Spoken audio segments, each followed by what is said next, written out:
We're going to turn now to a cold case, nearly 50 years old, that may have been solved with the help of DNA, a genealogy site, and social media. Police have arrested a suspect for the 1973 murder of an 11-year-old girl. Amy here with that story. Good morning, Amy. That's right. Good morning, guys. Police in Newport Beach never gave up on the case of 11-year-old Linda Ann O'Keefe, killed nearly a half a century ago. And now, through the use of cutting-edge technology and old-fashioned police work, a suspect is finally behind bars. Usually I ride my bike to school, but today I got a ride to school, so no bike. A turquoise van is driving up Harborview Road. Brenda will later tell the police that the van stops next to me a couple times as I'm walking along.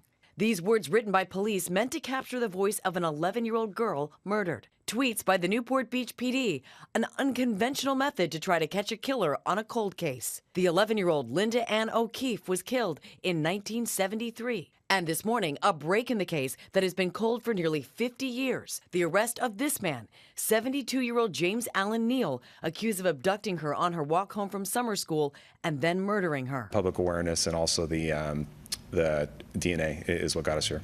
Authorities saying they found a match for DNA collected at the crime scene on a genealogy website, eventually leading them to Neal. He did live here in the 70s. He has a connection to Southern California. Neal's arrest is a bittersweet moment for Linda's sister, whose parents died before they were able to see justice for their little girl. You know, I never really thought that they would actually ever find the individual responsible. After all this time, finding out that there's a face and a name to the individual just brings additional closure. This is just the latest high-profile cold case potentially solved using that cutting-edge DNA technology. Last month, authorities linked a popular Pennsylvania DJ to a 1992 murder. The DNA gathered through a genealogy website. And authorities using this same technology last year to capture so-called Golden State Killer accused of murdering over a dozen people.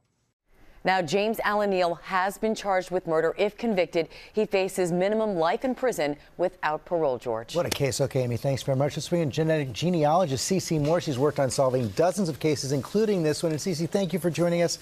I know you can't talk much about this case because it's active, but you do say that the Newport Police's dedication to this little girl made a huge difference. Oh, absolutely. They never forgot about Linda, her story, or her family.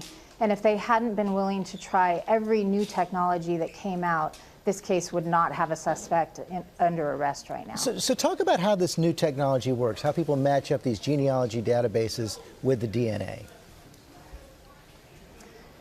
We've been using these types of websites and technology for people of unknown parentage and people to learn more about their ancestry for about a decade. It's new to use it for crime scenes just in the last 9 months or so. So the crime scene DNA is now being compared to the DNA of the people that have uploaded their DNA into these genealogy websites.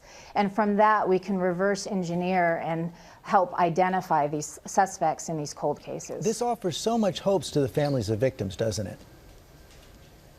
It absolutely does. We have over 3 dozen cold cases now where we've been able to help provide an identification to law enforcement, and these families are just so thankful to finally be getting answers. And you say you have dozens of cases coming down the road. Can you keep up with the demand?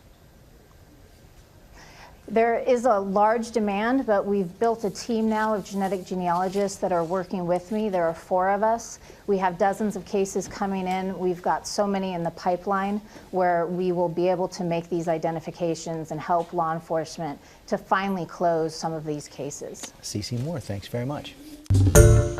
Hi everyone, George Stephanopoulos here. Thanks for checking out the ABC News YouTube channel. If you'd like to get more videos, show highlights, and watch live event coverage, click on the right over here to subscribe to our channel, and don't forget to download the ABC News app for breaking news alerts. Thanks for watching.